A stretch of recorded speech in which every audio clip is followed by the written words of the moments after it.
What does it mean when all of a sudden one of your turn signals flashes and clicks rapidly? Normally it's supposed to look and sound like this. So if it's doing this,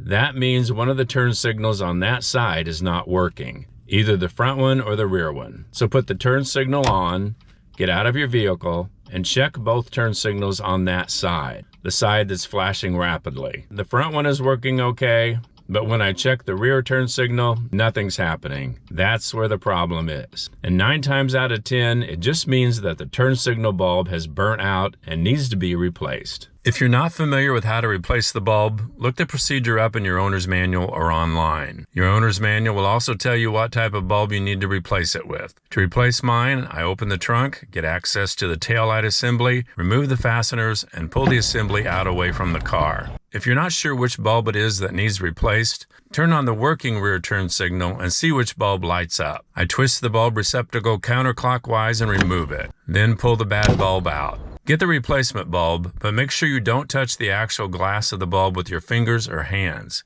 The oil and salt on your skin can create a hot spot on the glass and cause it to burn out prematurely. To install the bulb, it's best to hold it while wearing gloves, or you can use a clean towel or cloth. Myself, I like to keep a sandwich bag in my glove compartment to hold it with, because then I can put my hand in that and get a good grip on the bulb. Insert the new bulb into the socket, making sure it fastens tightly. Put the socket back into the light assembly and turn it clockwise to lock it in place. Before you put the light assembly back in, put on the turn signal and be sure the bulb is flashing. Then put everything back together. And that takes care of that.